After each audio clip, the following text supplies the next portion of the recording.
Welcome to Stab the Dragon Productions for a book review of Robert Royal's amazing book, Columbus and the Crisis of the West.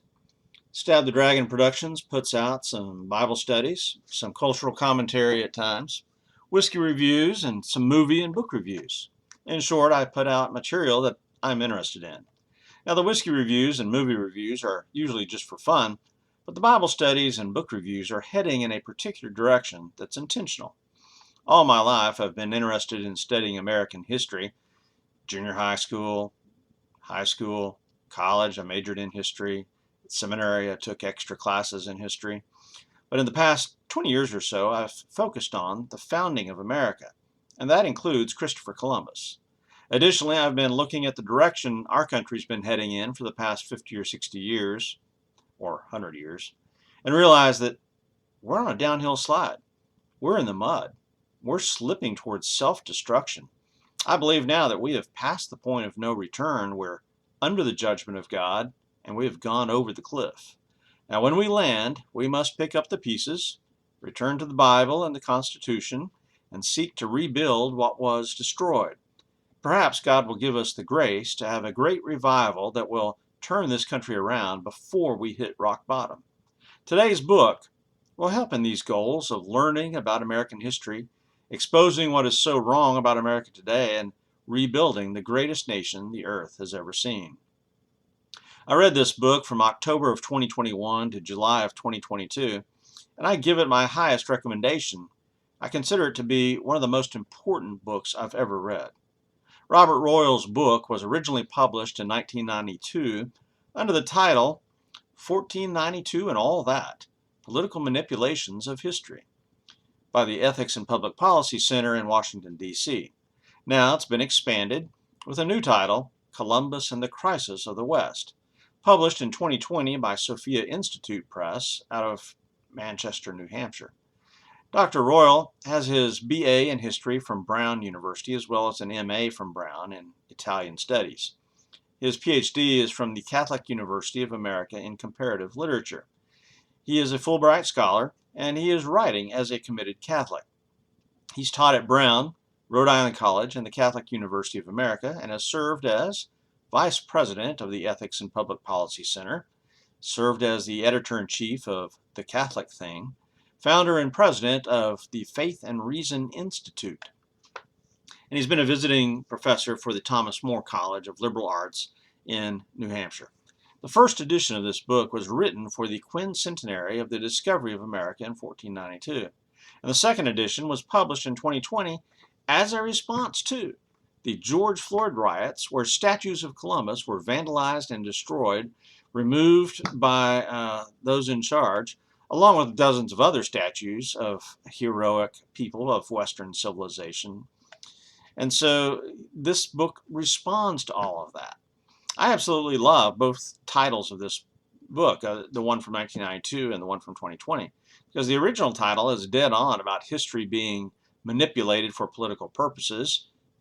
We remember Winston Smith in 1984, right? And the second edition because the West truly is in a crisis. And how our culture sees Columbus, I think, is indicative of the depth of this crisis. Now, my quick evaluation of this book. On a scale of 0 to 100, this is a 110. It's an A++. This is one of the most significant books I've ever read and should be read by every school teacher, preacher, professor, politician, and every patriot in America. This is truly an amazing book. I give it my highest of recommendations. If you look around at the news, if you look at America and wonder, what went wrong? If you're interested in Christopher Columbus but know that our culture seems to be all against him, then this book is for you. If you hate on Christopher Columbus and yet you've never studied him, you need to read this book. Royal gives us not just a simple biography, he gives a history of how America has turned against its discoverer and why that's wrong. This is a cultural critique of the West that is fair, even-handed, deeply scholarly, yet written in plain English, and it answers all the false accusations and unfair critiques of Columbus with devastating counter-arguments. This book is a textbook on how to answer the leftist hatred for all things American. Royal writes to correct Both those who unjustly believe the presence of evil in the historical record totally discredits the myth of American exceptionalism and of the United States as a just society, and those defenders of America who seem to regard any criticism of the United States as a prelude to total denunciation. These defenders believe that serious criticism based on real American events may upset the entire national apple cart. Introduction to the 1992 edition is where those quotes came from. Royal continues, "This volume presumes that the United States is overwhelmingly a great good place now. It does not attempt to ignore or underplay the tragedy of its origins and development or its continuing problems." The author opens by making a case for 1492 and the discovery of the Western Hemisphere by Columbus as the beginning point for the modern world. The Americas had been cut off from Europe, Asia, and Africa for thousands of years. And with that fateful voyage of Columbus, the whole world changed. It was once again a united world. After making this enormous and accurate statement of the importance of the voyage of Columbus, Royal immediately attacks the 1619 Project by the New York Times. Over here is another book by Mary Graver debunking the 1619 Project.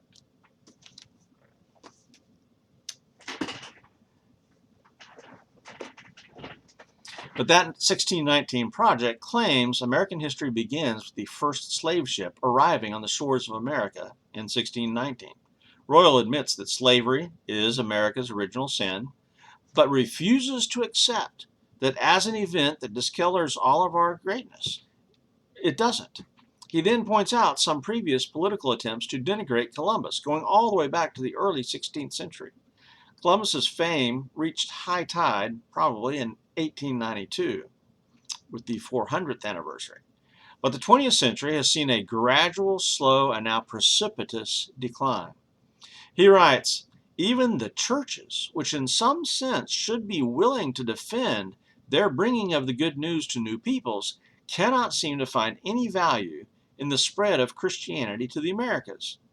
In the brief statement on the quincentenary that the National Council of Churches issued in 1990, genocide was mentioned several times per page, while evangelization, in a positive sense, was not mentioned at all. The National Council of Churches, but then what would one expect? And this strikes at the heart of the matter for me, and for my purposes in reading this book, and in my greater purposes of studying American history from a theological perspective. The Christian church in America today is, to a large degree, supporting, aiding, and abetting the suicide of America and the West. At best, we're ignorant of Columbus and are allowing our children to absorb what the broader corrupt culture says about him, while at worst, we join in the anti-Columbus chorus as we cower behind the cross and mildly claim, "But the gospel." Now, the gospel is the only true hope for our country. But I think there are a lot of conservative preachers, conservative theologically, who hide behind the gospel and secretly join up with the chorus of our culture in their anti-Americanism.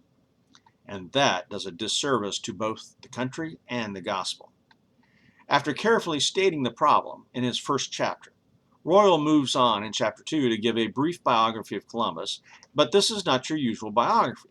Royal presents the facts about Columbus, but also the questions and controversies surrounding him from the very start. This is no hagiography.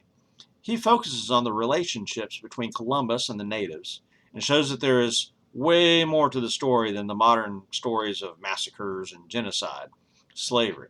He lists the three main charges on moral grounds against Columbus. He kidnapped some Indians on his first voyage, yes. He brutally retaliated against some Indian failures to obey his commands, yes. And he instituted a system of gold tribute that was harsh and unrealistic, yes. Royal writes, "Each of these charges is true, and no amount of admiration for Christopher Columbus can excuse what is simply wrong." Now that's refreshing. Perhaps one of the themes that is the highlight for me that Royal traces throughout the book is that the modern critics of Columbus have completely no idea of the awful cruelty that the various Indian cultures of the New World routinely practiced. And Royal does not just focus on the Aztecs, known for their human sacrifice. No, he goes through several Indian tribes from South America to Canada and shows that the Spanish, French, and English were not alone in their savagery. Royal writes, people who would look askance at the ascetic practices of Spanish Catholicism or English Puritanism often remain blissfully ignorant of the actual religious beliefs and practices of the Native Americans they admire.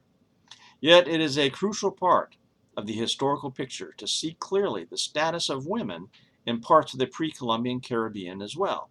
The Carobs, according to mainstream scholarship, not only were cannibals, but made a habit of capturing women from the Arawak tribes, the peoples Columbus first encountered in the New World, and making them concubines. Women were segregated from the men to such an extent, moreover, that the two sexes spoke separate languages.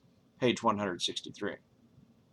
Now, this well-researched book with 289 footnotes and 289 pages of text, and I deeply appreciate the use of footnotes instead of endnotes or whatever the modern-day writers do that makes no sense to me. But the book does have one failing I detected. I wish he had conducted some interviews with those who have hated on Columbus and Western civilization. His critique of the critics of Columbus are so spot on and devastating. I want to see some give and take on the subject. I know that it's almost unheard of in a book like this to put some kind of an interview like that in there, or dialogue or debate.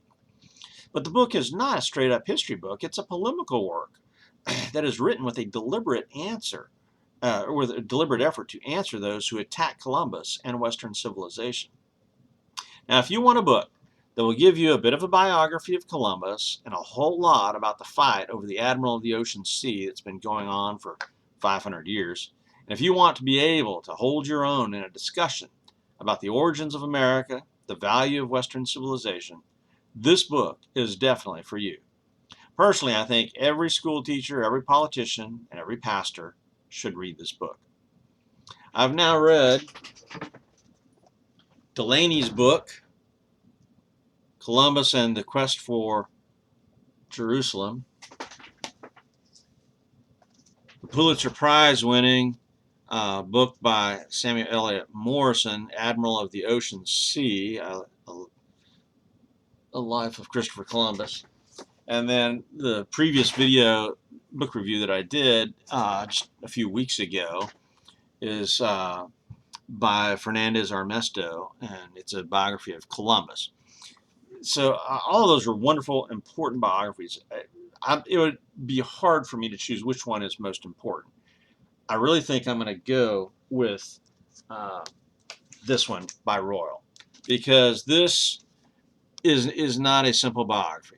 This book stands out because it deals with the controversies and the objections to Columbus. It deals with the issues of our day by going back 500 years and looking at Columbus. His book devastates those who ignorantly and maliciously attack Columbus and Western civilization.